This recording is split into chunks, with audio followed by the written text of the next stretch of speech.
Direto acontecem coisas no futebol e que eu fico sabendo por causa do meu trabalho que eu gostaria de comentar de alguma maneira, mas meio que eu não tenho onde falar nada. Assim, não caberia num vídeo, talvez nem num post no Instagram.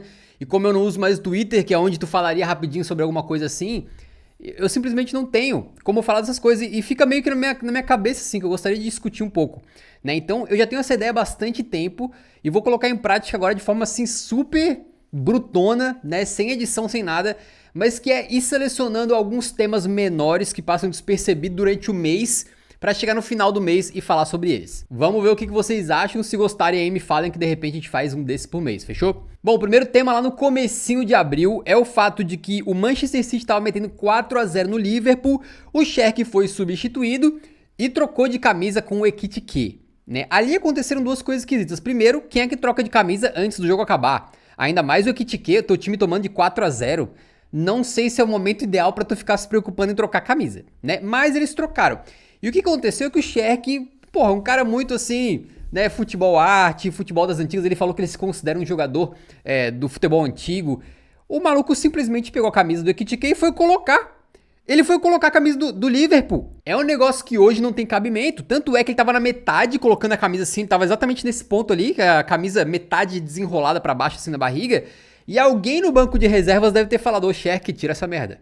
Tira essa merda, vai dar ruim, tira isso aí, tira isso aí. Aí ele olhou pra trás assim, meio que sem entender e tirou a camisa. Ele não tava vendo qual que era o problema dele botar a camisa do Ekitike.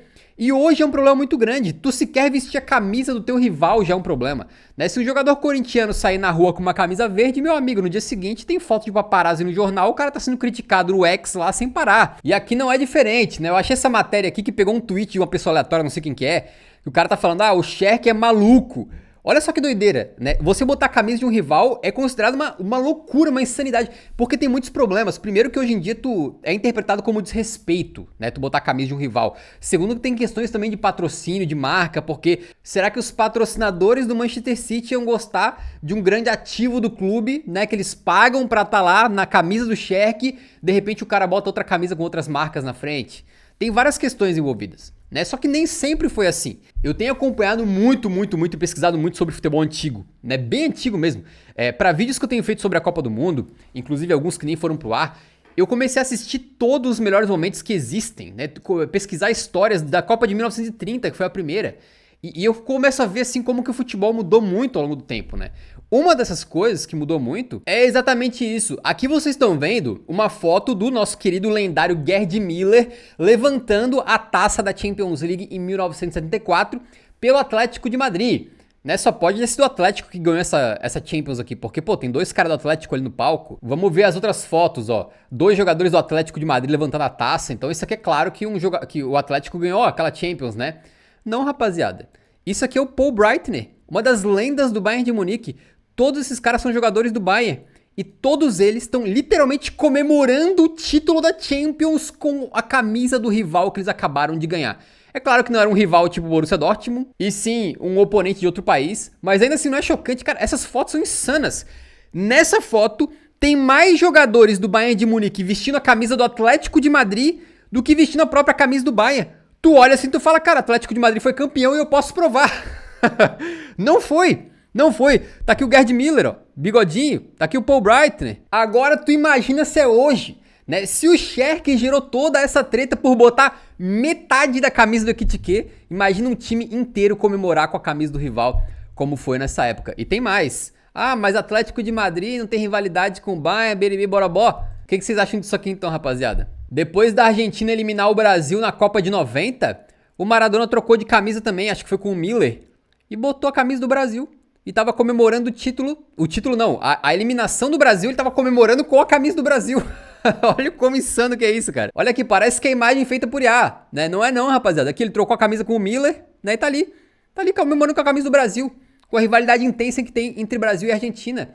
Eu não sei como é que foi visto naquela época, mas claramente a gente pode ver por esses dois exemplos que não era tão sério quanto é hoje, tá? O futebol mudou muito em vários sentidos aí. Olha só que insanidade. O Maradona. Maradona, já pensou Maradona 10 do Brasil? Pensa, ó. Não, o Maradona era um jogador brasileiro, eu posso provar. Tá aqui, tá aqui, ó. Essa questão do Sherk aí foi do dia 4 de abril, né? No dia 5 a gente teve esse jogo aqui, cara, que foi um jogo em que o Barcelona venceu o Atlético de Madrid no finalzinho e ficou mais distante na liderança da La Liga, basicamente confirmando o título ali, né? Seria praticamente impossível eles perderem depois desse jogo. E quem que fez o gol do Barcelona no finalzinho? É Robert Lewandowski, né? 87 minutos ali, cara decidindo com 37 anos, tá quase fazendo 38 já. Isso me fez pensar muito na questão que pode ser chamada de etarismo, né? Etarismo é quando você tem preconceito pela idade, né? O cara, depois que ele ficou velho, aí você, pô, o cara é velho, tu descarta ele. E no futebol vocês sabem que é muito assim. O cara passou de 30, na hora vira uma chave mental na cabeça das pessoas, já achando que ele é veterano. A primeira má fase que ele tiver depois dos 30, tu pode ter certeza que já vão falar que ele já tá velho, já tá acabado, já não é mais o mesmo e aquelas coisas assim, né? Se o cara tá chegando perto dos 40 então, a galera já começa a falar que é vovô, que joga de muleta, que é um aposentado em campo e por aí vai. E o Lewandowski, nessa temporada, a temporada passada dele, ele fez 40 e poucos gols, não foi? Ele foi muito bem. E essa temporada agora caiu um pouco o nível, é óbvio, dá pra ver que o Lewandowski já não é mais o mesmo, isso é um fato, mas, cara, mesmo tendo a carreira que ele teve, né, cara, aqui o Transfer Market diz que ele tem 20 artilharias na carreira dele, quantidade de títulos imensa aqui, só não ganhou a Bola de Ouro porque a Bola de Ouro foi cancelada em 2020, na época da pandemia lá, mas um cara absolutamente, cara, o maluco tem uma quantidade de gols absurda na carreira, ele tá entre os melhores centroavantes da história do futebol. E, pô, chegou a primeira temporada mais abaixo, com ele mais velho, na hora a galera já descarta. A quantidade de torcedor do Barcelona que eu vi, pô, desgraçando o Lewandowski, xingando ele, reclamando ele como se ele fosse um bosta, um senhor de 70 anos em campo. É brincadeira. E aí tu vai olhar os números na comparação dele com o Ferran Torres, né? O Ferran Torres novinho, 26 anos, pá, não sei o quê. Olha aqui os números, né? Na La Liga. 13 gols do Leva, 14 do Ferran. Assistências 3-2, né? O Leva acerta mais passes. Se tu fizer por 90, fica mais equilibrado ainda. Eles empatam em questão de gols aqui. O Lewandowski ganha vantagem nas assistências e nos passes. Na temporada também, né? 18 gols do Lewandowski como um todo e 2 assistências. E o Ferran 20 com 2, mas o Ferran jogou uns 300 minutos a mais. Então, cara, tem que respeitar, né, rapaziada? Eu sei que é muito fácil pra gente, no momento que o cara tá velho, a gente já joga o cara pros lobos. Ah, o cara tá velho, tá caquético, tá caindo aos pedaços. Mas, pô, o bicho tá com 37 anos rendendo de uma maneira que um cara de 26 não consegue fazer melhor que ele. E digo mais, por causa da Eurarquia, que é um quadro que a gente tem no Instagram em que a gente conta quem que são os jogadores com o maior número de participações diretas em gol na temporada, somando gol e assistência, né? Cara, tem coisa de 17 jogadores na Europa inteira que fizeram mais gols do que o Lewandowski. Aí tu pode falar, pô, 17 é bastante, né? Mas não é muito não, cara. Ainda mais se tu considerar que o Lewandowski foi reserva durante grande parte dessa campanha aqui. Se ele tivesse jogado todos os minutos, ou pelo menos muito mais minutos, né? É bem possível que ele tivesse ali no top 10 praticamente, de gols marcados, né? O desempenho dele não é tão tenebroso quanto as pessoas tendem a falar só porque ele tá velho. O etarismo é tão grande que pensa se ele é um centroavante de 18 anos que veio da base e fez a temporada que o Lewandowski fez aqui. Cara, a galera tá falando que, meu Deus do céu, esse cara vai ser um gênio. Esse cara é o Ronaldo Fenômeno da Polônia. Mas como ele tá velho, né, a gente sabe que aqui os números não vão melhorar, provavelmente vão piorar. Ele vai sair do Barcelona, tá chegando perto dos 40 anos, e aí a gente tende a ficar descartando o cara. Daí é uma coisa pra gente se pensar aí, porque talvez pra muitos que estão me assistindo, que a gente tem um público muito jovem, né, seja difícil compreender isso. Mas eu tenho 36, tá? Eu tenho 36. Eu sou coisa de um ano e pouco só mais novo que o Lewandowski. Eu acho que eu começo de leves, mesmo não sendo jogador de futebol, a entender um pouco do lado dele. Né? Porque no final das contas, cara, eu me sinto jovem ainda. Né? Talvez pra quem é muito jovem, quem tem aí menos de 18, quem tem 20 anos, eu seja um tiozão já. Né? Mas eu me sinto jovem, cara. Eu sou mesmo, praticamente. Só um pouco mais maduro. Mas o resto, cara, por dentro, assim, tu não se enxerga como um cara de 36, tá ligado? Vamos lá, próximo assunto que passou despercebido. Real Sociedad contra Levante. Isso aqui foi no dia 4 de abril também. Aí tu olha assim, o que tem esse jogo? Nada a ver, né? Quem liga pra Real Sociedad, quem liga pro Levante. Olha o Carlos Espí aqui. Grande matador, tomara que vire um grande jogador. Cara, é o seguinte, né? Durante a partida entrou um camarada chamado Aguirre.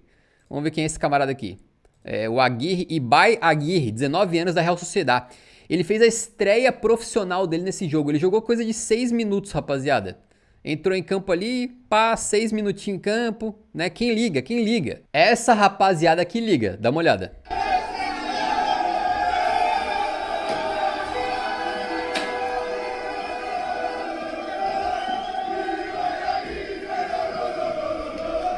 Ibayaguirre, nananana. Porra, imagina tu fazer o sonho da tua vida, que é ser jogador de futebol. O cara jogava na Real Sociedade C, né? Aí ele subiu pra B, aí ele subiu pra Real Sociedade A, aí ele ficava no banco, ele não jogava, e aí ele entra por 5 minutos. Cara, quantidade de jogadores, velho, que morrem pelo caminho, no sentido de eles não conseguem fazer uma carreira profissional. Eles passam na base, vão até o time B de repente, mas acabam de jogar em ligas pequenas. O cara nem consegue jogar, tem que mudar de carreira. O maluco foi. Olha a recepção dele quando ele chegou em casa, velho. Depois de fazer a estreia dele. Que coisa maravilhosa, cara. Porra, tem uns 30 amigos ali fazendo festa como se fosse torcida organizada, com sinalizador, né, comemorando esse grande feito na vida dele. Cara, tem coisa melhor na vida do que esse momento aqui, cara? Pô, o cara teve uma realização profissional absurda, né, com 19 anos, conseguindo uma coisa que é praticamente impossível para 99% dos que tentam. Aí o cara consegue isso e ainda é recebido com esse calor humano, com esse carinho, com esse amor dos amigos, não sei se tem parentes ali, nem sei quem são, né, mas uma galera que ama muito o cara e tá comemorando, todo mundo feliz, mano, todo mundo com um sorriso daqui a aqui pelo cara ter estreado pelo profissional. Pô, se tem coisa mais bonita do que isso aqui, cara, eu não sei, velho, eu não sei. Eu imagino que o Ibayaguirre, nesse momento ali, quando ele sai do carro e é abraçado pelos amigos, ele era o cara mais feliz do mundo. E acho que ele tinha todo o direito de ser. Próximo tema, dia 8 de abril, Barcelona contra Atlético de Madrid. O que acontece? Aquele famoso lance em que o Públio bota a mão na bola dentro da pequena área e o juiz não marca pênalti, né? Isso aqui é um lance muito complexo que eu vou tentar não me estender muito aqui, mas durante o dia, né, aquele dia, eu fiquei pensando muito, lendo vários argumentos contra ou a favor da marcação desse penal. E eu também dei a minha opinião no vídeo pós-jogo que eu fiz sobre esse jogo aí. E acho que naquele vídeo eu defendi que tinha que ter sido marcado pênalti, né? Porque tu não pode querer perdoar um erro infantil como o juiz fez com o Gabriel Magalhães aquela vez, num lance igualzinho na Champions também. Agora, a questão é que é o seguinte, cara. Eu com o tempo eu fui amolecendo meu coração com alguns argumentos que eu vi a favor de não marcar o penal. E eu cheguei numa conclusão que às vezes é complicado a gente como comunicador ficar muito em cima do muro e não ter uma opinião formada sobre o negócio. Porque eu tenho que dar uma opinião, né? Eu tenho que falar pra vocês o que eu penso. E eu sou um cara que, assim, eu tento sempre pesar os dois lados, tento ver os dois lados das coisas antes de chegar na minha conclusão. Eu sei que isso não é o melhor pra internet, pra engajamento, né? Pra conteúdo viralizar. As pessoas gostam mesmo de ver alguém explodindo pra um lado, falando que isso é um roubo absurdo, que não sei o quê, ou ao contrário, né? Nossa, que seria ridículo marcar, quem quer que isso seja marcado não gosta de futebol, quer acabar com o futebol e coisa assim. Acontece que, cara, é um lance muito difícil porque na risca da regra tem que ser marcado. E eu acho que eu falei isso no pós-jogo e eu continuo com essa opinião. Não tem jeito, cara. Deu a impressão que o cara cobrou o tiro de meta, o cara botou a mão na bola, tá na regra, mão na bola, é pênalti. Só que ao mesmo tempo tu fica se perguntando assim, tipo assim, por que as regras são criadas, né? Uma regra ela é criada, no caso do futebol, por exemplo, para impedir que a não existência daquela regra seja abusada. Então, por exemplo, a questão de usar a mão na bola, no futebol, se tu não cercear, se tu não limitar a questão da mão na bola, vai acabar que os jogadores vão meter a mão na bola de propósito, né? Então tu tem que ter essa regra. Mas ao mesmo tempo é uma regra que ela é feita, na minha modesta opinião, depois de ler argumentos sobre isso e mudar um pouco de ideia, né? Ela é uma regra que ela é feita para impedir o uso malicioso dela. Ela é uma regra feita para tu não impedir um gol do adversário com a tua mão, para tu não fazer um gol de mão, né? Não é uma regra que busca punir alguém que não ganhou nenhuma vantagem no lance. Cara, o bicho não ganhou nenhuma vantagem, não tem nada que ele fez aqui que ele ganhou vantagem na parada. A bola tava a 2 metros dele, ele parou a bola com a mão e cobrou o tiro de meta de novo. Tipo assim, não tinha ninguém pressionando ele não evitou um gol, não evitou um perigo de gol, não... Nada, cara. Não teve nenhuma vantagem. E aí eu fico com o coração mole pensando que, cara, não tem por que marcar. Não tem por que marcar. Sabe? Tipo assim, deixa o jogo rolar, cara. Não é nem o argumento de, foi um erro infantil. É um argumento mais de que, tipo, cara, não é pra isso que a regra foi feita, entendeu? Naquele sentido de que acima da regra fria do papel que tá ali na lei, a gente tem que ter um pouco de bom senso e interpretação também. E se tu tiver um pouco de bom senso, tu sabe que, cara, não deu prejuízo nenhum pro jogo, não teve malícia nenhuma, não teve maldade, não teve má intenção. Simplesmente o cara tava tanso ali, desligado, botou a mão na bola e não causou prejuízo algum pro confronto, né? Então, é complicado, mas eu fico em cima do muro, eu fico nessa... A cada momento eu penso, não, pô, tinha que ser marcado. Depois eu penso, porra, na real pra quê? Deixa o jogo rolar. E isso não é o ideal pra internet, mas enfim, eu me pego nessas contradições, né? Eu acho que todos nós temos um pouco de dúvidas na cabeça às vezes, né? Por mais que gritar que alguma coisa é óbvia, clara e que foi um roubo, não sei o que, é mais fácil e dá mais engajamento, né? Eu não sei, eu acho que eu vou tentar ser mais, como é que eu vou dizer, vulnerável nas minhas opiniões. No sentido de deixar bem claro quando eu não tenho certeza de alguma coisa. Eu não sei, eu tô em cima do muro. Né? E é basicamente isso que aconteceu. Eu pensei muito nisso depois do jogo, né? Vamos pro nosso próximo tema, porque o nosso querido Harry Maguire, grande zagueiro, né? Ele deu a seguinte entrevista dizendo que eu sou, né, um dos melhores defensores do mundo nas duas áreas, tanto na defensiva quanto na ofensiva. Eu acho que não dá nem pra discutir isso. Cara, quando eu li isso aqui, eu falei, meu Deus, o Maguire tá completamente fora de si, né? O Maguire, que isso, cadê a humildade? Por que esse cara tá se achando se ele é um zagueiro pereba? Né? A gente tem essa ideia do Maguire como um zagueiro ruim, como um cara, né, caneleiro e tal, como um cara que erra muito e que o cara falar que ele é bom, na hora veio na minha cabeça, tipo, ele é ridículo, sabe assim?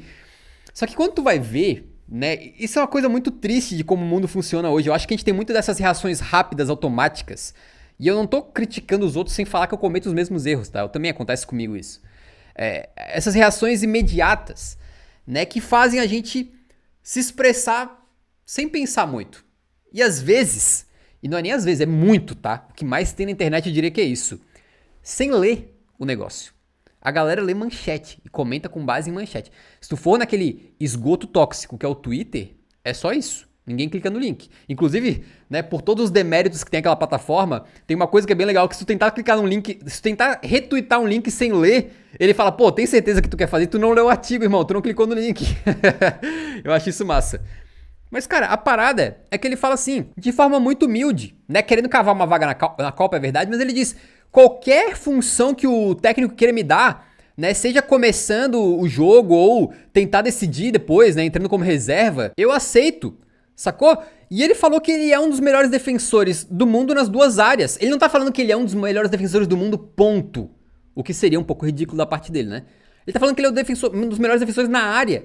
Realmente, cara, o Maguire, pra defender em bloco baixo, o time adversário mandando chuveirinho na área, pô, tem poucos melhores do que o Maguire no mundo, cara, pra ficar espanando bola, tirando bola de cabeça. E no ataque também, o Maguire já mostrou como ele é monstro no jogo aéreo. Já fez vários gols decisivos, de vez em quando ele aparece fazendo um golzinho dele. Então, cara, é uma questão assim de que, tipo assim, essa notícia me colocou naquele contraste do meu cérebro de Twitter, sabe, que leu a manchete na hora, pensou, Maguire é ridículo, assim, do oposto, que é a pessoa que eu quero ser. Que é uma pessoa que tenta se embasar mais, que tenta ler mais, que tenta considerar mais contextos antes de falar ou de pensar alguma coisa. Né? E nesse caso aqui, quando eu fui e li um pouco da matéria, não li a matéria inteira, né? Eu li um pouco da matéria, eu falei, cara, o Maguire tá certo. Por que ele vai ser ridicularizado por isso? Ele tá absolutamente certo. E ele foi absolutamente humilde no que ele falou. Não tem nada de errado aqui. Né? Então é uma espécie de autocrítica que eu tô fazendo pra tentar convidar vocês a fazerem essas autocríticas também em alguns momentos da vida de vocês. Falando em autocrítica, próximo tema aqui é o jogo do Tottenham contra o Wolverhampton, em que o Kinski no último lance pula no ângulo para defender uma cobrança de falta do João Gomes, se eu não estou enganado, e salvar o Tottenham, que conseguiu ali uma vitória, a primeira vitória do ano, em 4 meses de 2016, né? E esse aqui foi um momento muito importante para mim, porque o Kinski, cara, o goleiro reserva do Tottenham, quando ele entra naquele jogo contra o Atlético de Madrid, ele tem aquelas duas falhas bizarras, é substituído com acho que 15 minutos, né? Muitas das falhas não era nem culpa dele, aquele campo do Atlético tava horrível, tava todo mundo escorregando. E naquele momento eu lembro de chegar no pós-jogo e falar, cara, eu acho que a carreira do Kinski acabou no alto nível. Acho que, tipo assim, ele tá queimado, ele tá destruído igual o Karius do Liverpool. E acho que ele vai acabar, daqui a pouco tá jogando lá na Liga Tcheca novamente, né? Porque as portas do alto nível vão estar fechadas pra ele. Mas, cara, felizmente eu tava muito errado, porque do jeito que a vida é louca, o Vicário voltou a ser titular depois daquilo. Só que o Vicário lesionou e o Tottenham teve que botar o Kinski pra jogar de novo. E eis que Um pouco por mérito do Kinski, um pouco também por causa do novo técnico do Tottenham, que deu uma ajeitadinha nas coisas, o time venceu 2 vezes seguidas agora, né? O Kinski voltou a se destacar. Ele conseguiu fazer grandes jogos pelo Tottenham com uma qualidade de passe imensa, que o Vicario não tem, e com defesas importantes também, a ponto de dar uma olhada, cara.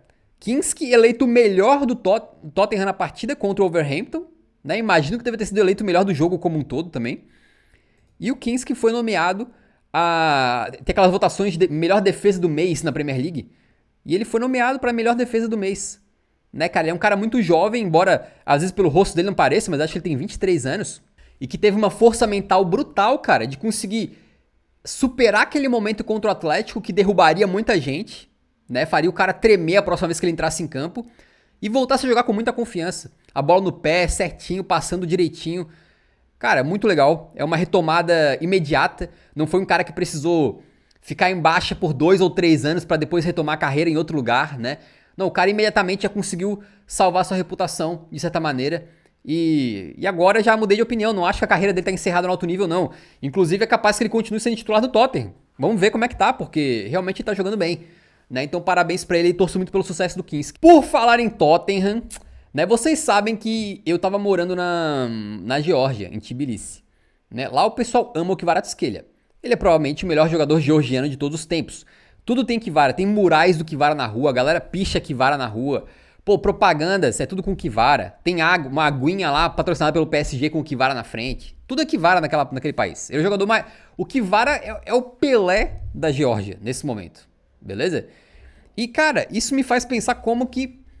tipo assim, a gente tem essa conexão muito grande com pessoas que vêm do mesmo lugar que a gente. Né? Porque eu cheguei aqui na Romênia, eu tô na Romênia agora, vou passar um tempinho aqui. E cheguei aqui e fiquei assustado que eu fui procurar um serviço de streaming que eu pudesse assistir a Premier League. E achei esse aqui, né, que eles têm exclusividade. O Voyo. E tu entra na página principal lá, olha os 5 craques escolhidos pra fazer de garoto propaganda. Salah, Saka, Haaland, Bruno Fernandes e Dragusin. Porque o Dragusin é romeno, rapaziada. O Dragusin é romeno. Então na Romênia... Ele tá no nível no nível desses caras aí, entendeu? Porra, o zagueiro reserva do Tottenham, meio caneleiro. Aqui ele é o Pelé, irmão. Aqui ele é o Pelé. Não tem jeito. Tirei uma foto no supermercado pra vocês, ó. Tirei uma foto no supermercado. Olha aqui, ó. Os caras tão vendo o salgadinho ali. Dragusin neles, irmão. Também tem o Ratiu aparecendo, aquele lateral direito que pinta o cabelo de azul, né? Lá do, acho que Raio Valecano, né? E o Dragusin ali. Dragusin aqui é Pelé. Né? Isso me faz pensar muito como tem essa questão da nacionalidade muito forte, né? Às vezes... Eu pensei muito também quando aconteceu as Olimpíadas de Inverno. E não acho que no Brasil tenham tantas pessoas assim se importando com esqui. Tipo assim, não existe esqui no Brasil. Né? O brasileiro que faz esqui vai para outro país. Mas daí tem aquele brasileiro norueguês, o Lucas, né? Lucas, que ganhou medalha lá nas Olimpíadas de Inverno no esqui. E pô, o cara virou uma celebridade no Brasil, velho. E todo dia entrava no Globo Esporte, tinha notícia sobre o Lucas, estava machucado, que ia... participar da competição se não ia, quem que ele era, qual que foi a medalha que ele ganhou. Cara, o bicho virou assim uma sensação puramente pelo fato de que ele é brasileiro. É metade brasileiro, né? Acho que ele é filho de uma brasileira com um norueguês, se eu não tô enganado. Acho que cresceu na Noruega e tal. Mas por ele ter esse sangue brasileiro, pô, a gente se identifica, cara. A gente torce por ele. O cara passa, sabe assim, a ser uma pessoa importante para as nossas vidas, de certa maneira, né? E não é diferente em nenhum outro país, rapaziada. Então, porra, na Romênia o Dragusin é o Pelé, na Geórgia o Kvara é o Pelé, e assim segue a vida. Não importa se o cara é um zagueiro reserva do Tottenham, que tava pra ser rebaixado. Ainda pode ser, né? Mas aqui o cara não, ninguém liga.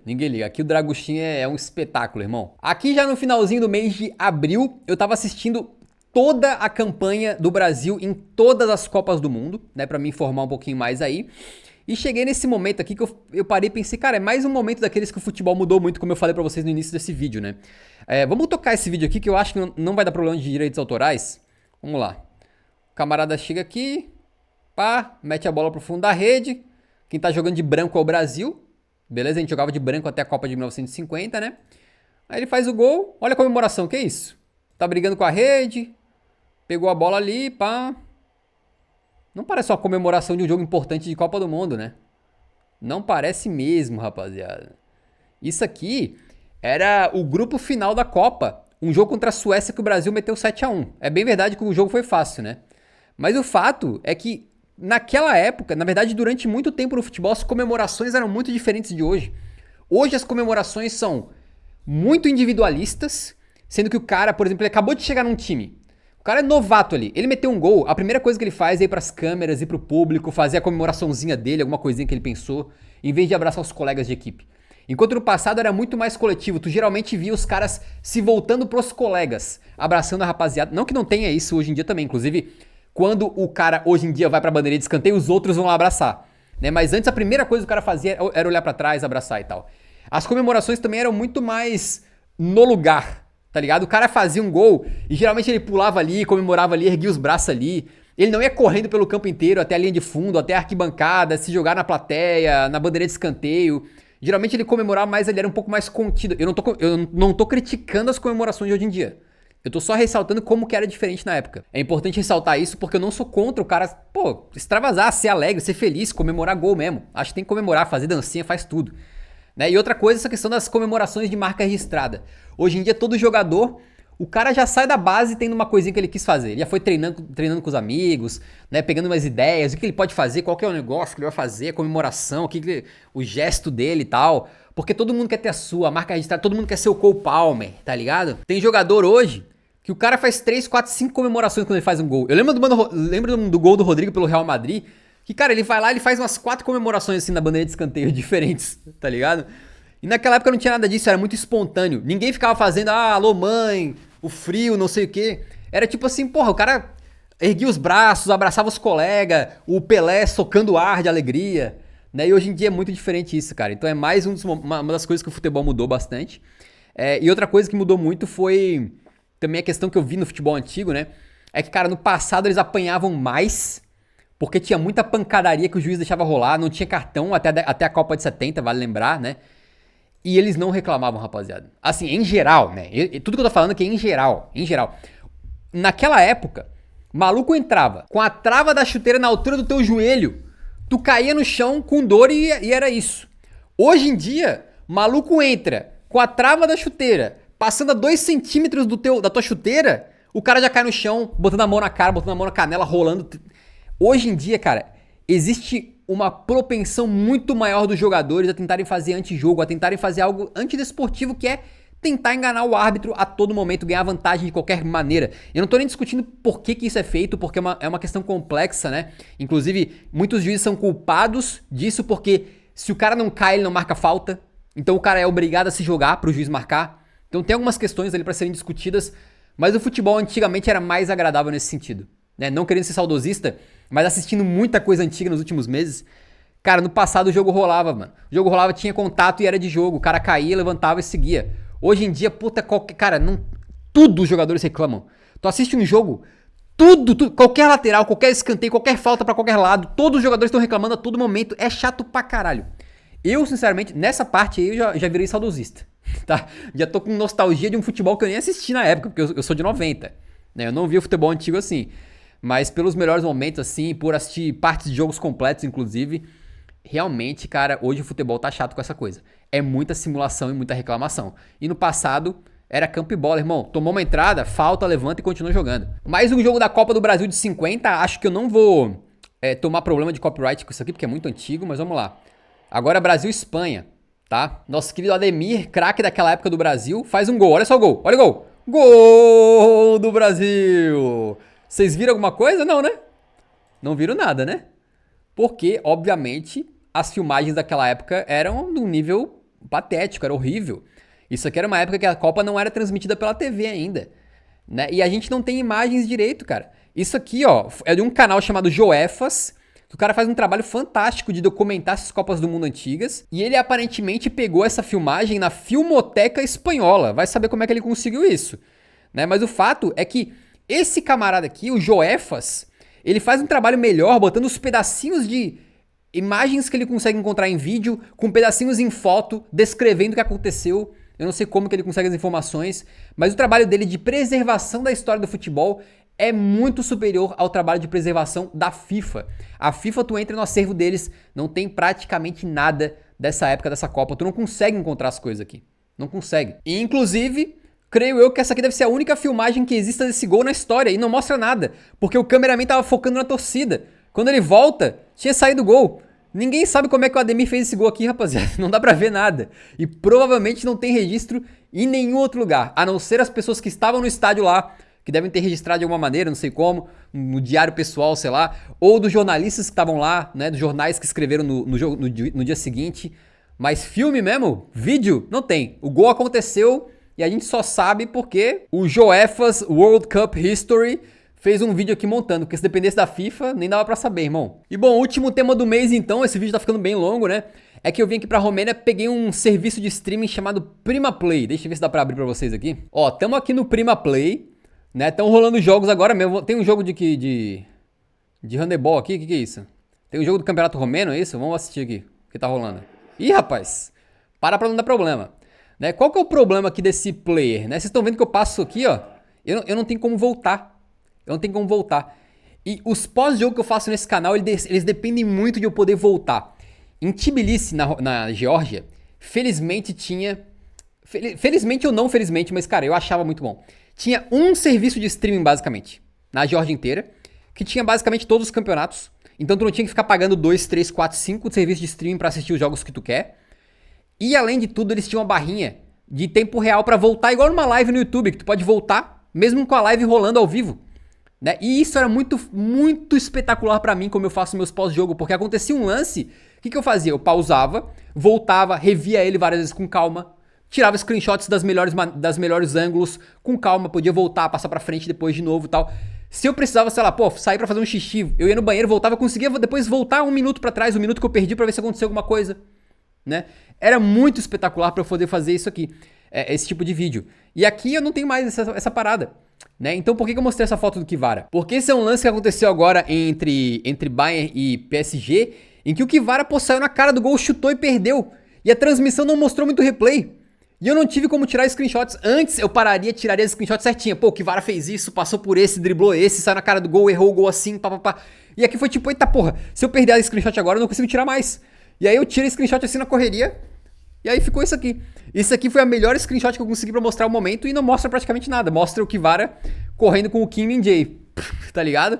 Então, pequenas questões técnicas que eu tenho zero controle sobre, não tem como escolher, é Prima Play, né? E é isso. E aí eu fico preso sem poder voltar e sem poder tirar as melhores screenshots e cai a qualidade dos vídeos pós-jogo. Pode um negócio desse, Arnaldo? Bom, como deu pra perceber, esse vídeo foi extremamente aleatório, mas eu fui pegando pequenos temas de menor impacto, de menor alcance durante o mês e fui listando pra fazer um vídeo falando sobre. Se vocês gostaram, deixem nos comentários pra gente fazer mais, caso contrário também, fica aqui como um teste que não deu certo, e é isso aí. Valeu! Deixa aí nos comentários também o que vocês acharam de cada lance, né? Eu falei muita coisa aqui, com certeza você tem alguma opinião sobre alguma coisa, deixa aí e compartilha com nós. Valeu!